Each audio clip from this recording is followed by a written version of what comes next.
दोस्तों एक बार पुनः स्वागत है आपका हमारे चैनल एनसीईआरटी सॉल्यूशन 99 पर। दोस्तों हमें आशा है आप अच्छे होंगे, स्वस्थ होंगे और आपकी पढ़ाई अच्छे से चल रही होगी। दोस्तों आज के अब इस वीडियो में दोस्तों मध्य प्रदेश आरक्षक भर्ती से संबंधित परीक्षा जो दोस्तों मध्य प्रदेश व्यावसायिक परीक्षा मंडल भोपाल द्वारा आयोजित की जाती है। दोस्तों इसके अंतर्गत आज हम जो है विज्ञान विषय के प्रश्न पत्र को हल करेंगे। दोस्तों इस जो आपके जो सिलेबस में दोस्तों आरक्षक भर्ती के सिलेबस में दोस्तों सामान्य ज्ञान और तर्क शक्ति से दोस्तों 40 प्रश्न पूछे जाते हैं। बौद्धिक क्षमता और मानसिक अभिरुचि से 30 प्रश्न पूछे जाते हैं और दोस्तों विज्ञान और सरल अंकगणित से दोस्तों 30 प्रश्न पूछे जाते हैं। इस तरह दोस्तों टोटल जो आपका पेपर होता है दोस्तों 100 नंबर का होता है। तो दोस्तों ये था इसका जो सिलेबस। आप इस सिलेबस को नोट डाउन करें।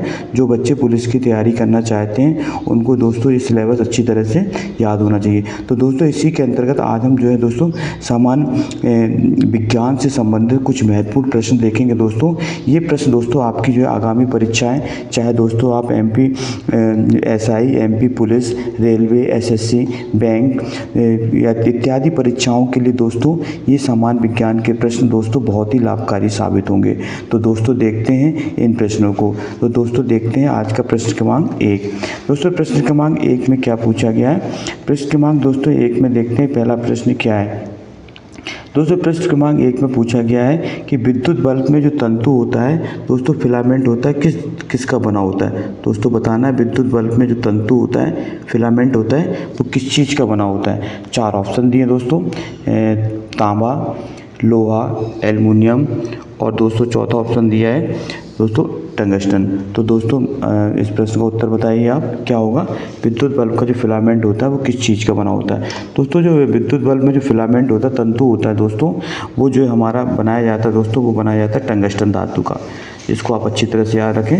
टंगस्टन का होता है दोस्तों तंतु फिलामेंट। ये टंगस्टन धातु का क्या होता है दोस्तों, इसका गलनांक बहुत उच्च होता है। इसका गलनांक लगभग 1400 डिग्री सेल्सियस के आसपास होता है, जिससे कि यह उच्च तापमान पर दोस्तों पिघलता नहीं है टंगस्टन। तो आपको याद रखना दोस्तों टंगस्टन का जो है गलनांक उच्च होता है, इसलिए जो है इसका फिलामेंट जो है बल्ब का जो फिलामेंट होता है दोस्तों वो टंगस्टन धातु का बना होता है। इसके बाद दोस्तों प्रश्न क्रमांक दूसरा देखते हैं। एक वयस्क मानव में रक्त का निर्माण होता है। दोस्तों बताना है कि मनुष्य के अंदर जो है रक्त का निर्माण कहाँ होता है। हृदय द्वारा, तिल्ली द्वारा, लाल अस्थि मज्जा द्वारा और फेफड़े द्वारा। तो दोस्तों जो एक वयस्क मानव में जो ब्लड का जो दोस्तों निर्माण होता है वो होता है दोस्तों लाल अस्थि मज्जा द्वारा होता है ब्लड का निर्माण, जिसे दोस्तों बोन मैरो कहा जाता है। ये हड्डियों के अंदर दोस्तों एक पाए जाने वाला एक जो है मुलायम स्पंजी पदार्थ होता है। यहाँ पर दोस्तों रक्त का निर्माण होता है। तो दोस्तों ये था प्रश्न क्रमांक 2 का 72 का राइट आंसर सी। प्रश्न क्रमांक दोस्तों 73 देखते हैं। लौंग जो समान रूप से मसाले के रूप में काम आती है दोस्तों वो कहाँ से प्राप्त होती है। दोस्तों अक्सर प्रश्न पूछा जाता है लौंग जो मसाले के रूप में अपन प्रयोग करते हैं दोस्तों वो जो है कहाँ से प्राप्त होती है। जड़ से, तने से, पुष्प की कलिका से और या फल से। तो दोस्तों प्रश्न क्रमांक 73 का राइट आंसर बताइए। तो दोस्तों जो है इसका राइट आंसर दोस्तों पुष्प कलिका है। जो लौंग जो है जो मसाले से दोस्तों प्राप्त होती है वो पुष्प कलिका से प्राप्त होती है। दोस्तों लौंग में जो है सुगंधित पुष्प कलिकाएँ पाई जाती हैं, इन्हीं से दोस्तों लौंग को निकाला जाता है। तो इसका राइट आंसर दोस्तों सी है।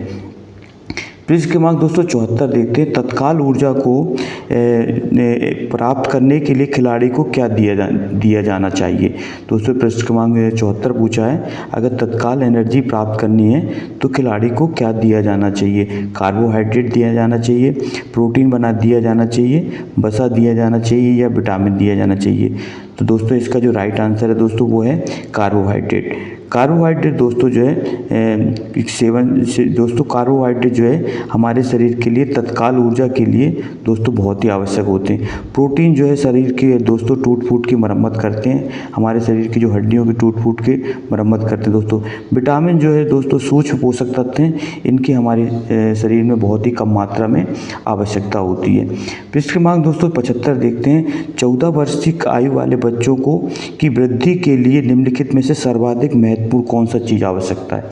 दोस्तों बताना है जो 14 वर्ष के जो बच्चे हैं इनके शरीर की वृद्धि ग्रोथ के लिए कौन सा जो है पदार्थ सर्वाधिक महत्वपूर्ण है, प्रोटीन, विटामिन, वसा या दूध।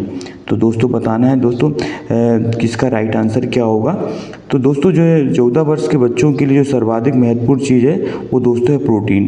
प्रोटीन दोस्तों क्या करते हैं, हमारे शरीर की जो अंगों की जो टूट फूट के अंगों की मरम्मत करता है और शरीर के वृद्धि के लिए दोस्तों बहुत ही आवश्यक है प्रोटीन। तो प्रोटीन जो है सबसे ज़्यादा दोस्तों दालों में पाया जाता है। जितने पीले दोस्तों अनाज हैं उनमें जो है प्रोटीन पाया जाता है और सबसे अधिक मात्रा में दोस्तों सोयाबीन में प्रोटीन पाया जाता है। तो दोस्तों प्रोटीन जो है हमारे शरीर के जो है वृद्धि के लिए बहुत ही आवश्यक होता है। इसके बाद दोस्तों प्रश्न क्रमांक 76 देखते हैं। साफ रातें हिमाच्छादित रातों से ठंडी होती हैं। दोस्तों जब रातें साफ होती हैं तो जो है बर्फ़ से ढकी रातों से ठंडी क्यों होती हैं, चालन के कारण, द्रवण के कारण, विकिरण के कारण और आपतन के कारण। तो दोस्तों इसका जो राइट आंसर है दोस्तों वो है विकिरण के कारण। विकिरण के कारण दोस्तों ऊष्मा के संचरण की 3 विधियाँ होती हैं दोस्तों, चालन, संवहन और विकिरण। विकिरण विधि द्वारा ही दोस्तों सूर्य का प्रकाश पृथ्वी तक आता है, इसको भी आप याद रखेंगे।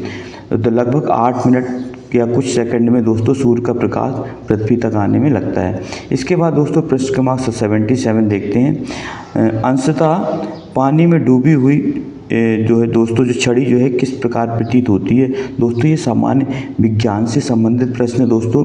ये दोस्तों एसएससी, रेलवे, बैंक, टीईटी और दोस्तों सभी एक दिवसीय परीक्षाओं में ये प्रश्न पूछे जाते हैं दोस्तों। एमपी पुलिस, एमपी एसआई, आप किसी भी एक दिवसीय परीक्षा की तैयारी कर रहे हैं दोस्तों, सभी के लिए दोस्तों ये प्रश्न सामान्य विज्ञान के बहुत ही लाभकारी साबित होंगे। दोस्तों आप इनको बार बार अभ्यास करें, आप निश्चित जो है दोस्तों सफल होंगे। बस सफलता का दोस्तों एक ही मूल मंत्र है, बार बार अभ्यास करें दोस्तों। इसके बाद है प्रश्न क्रमांक 77। अंशतः पानी में डूबी हुई छड़ी टूटी हुई प्रतीत होती है, परावर्तन के कारण, अपवर्तन के कारण, पूर्ण आंतरिक परावर्तन के कारण और दोस्तों विवर्तन के कारण। तो दोस्तों इसका जो राइट आंसर है दोस्तों प्रकाश के अपवर्तन के कारण जो है दोस्तों जो है पानी में डूबी हुई छड़ टूटी हुई प्रतीत होती है अर्थात मुड़ी हुई प्रतीत होती है। प्रश्न क्रमांक दोस्तों 78 पूछा है डेसिबल। दोस्तों आपसे एक आग्रह है दोस्तों, आपने दोस्तों हमारे चैनल को सब्सक्राइब नहीं किया है तो दोस्तों प्लीज़ आप हमारे चैनल को सब्सक्राइब करें। आपका सब्सक्राइब और लाइक हमें एक नया मोटिवेशन देता है। हम इसी तरह आपके लिए दोस्तों सामान्य विज्ञान, सामान्य हिंदी, व्याकरण और हिंदी साहित्य से संबंधित प्रश्नोत्तरी लेकर आते रहते हैं। आप दोस्तों इन्हें प्लेलिस्ट में जा कर के देख सकते हैं दोस्तों। प्रश्न क्रमांक 78 है डेसिबल क्या होता है दोस्तों बताना है। डेसिबल किसकी इकाई है दोस्तों। डेसिबल एक संगीत नोट, एक ध्वनि स्तर का मापन है, एक संगीत यंत्र है और दोस्तों एक आवाज़ की तरंग दैर्घ्य है। तो दोस्तों जो डेसिबल होता है दोस्तों ये ध्वनि स्तर का एक मापन है अर्थात दोस्तों ध्वनि मापने की एक इकाई है दोस्तों। ध्वनि की तीव्रता मापी जाती है दोस्तों।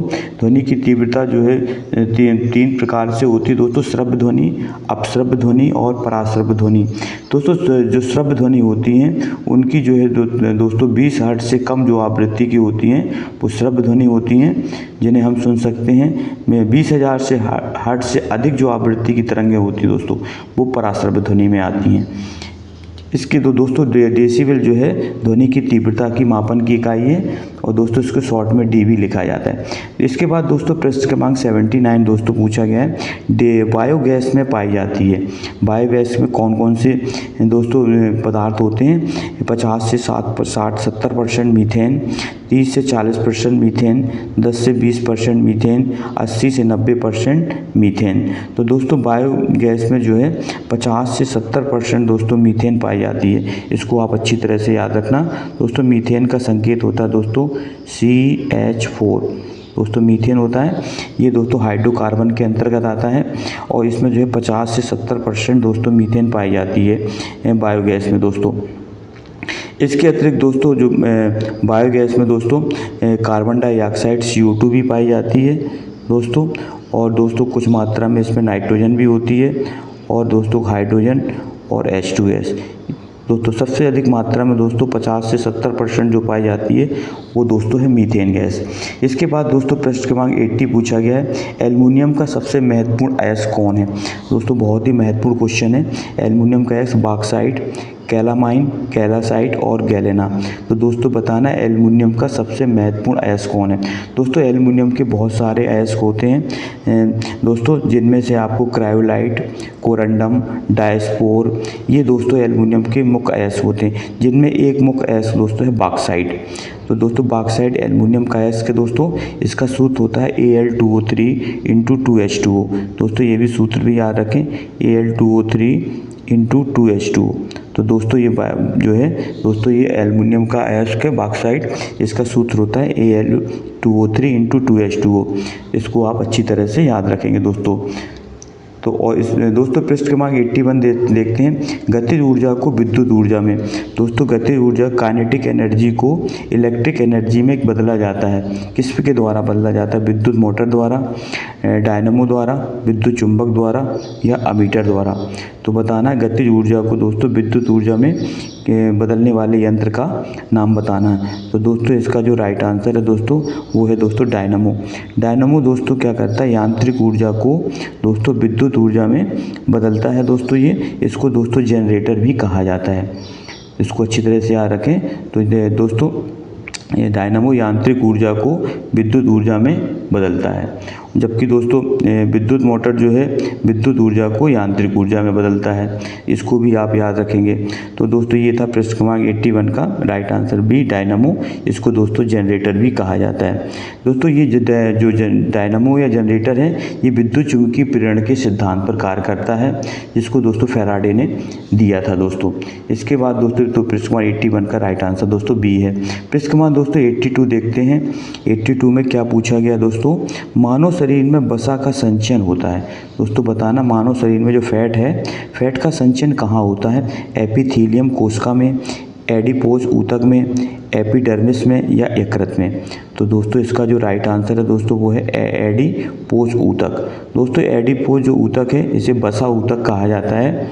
तो दोस्तों इस वसा ऊतक में दोस्तों जो है त्वचा के नीचे होता है, यहाँ पर दोस्तों वसा का संचयन होता है। तो दोस्तों एडिपोज ऊतक को वसी ऊतक कहा जाता है। और दोस्तों ये ऊतक हमारी त्वचा के नीचे होता है। यहीं पे दोस्तों शरीर में वसा का दोस्तों संचित होती है।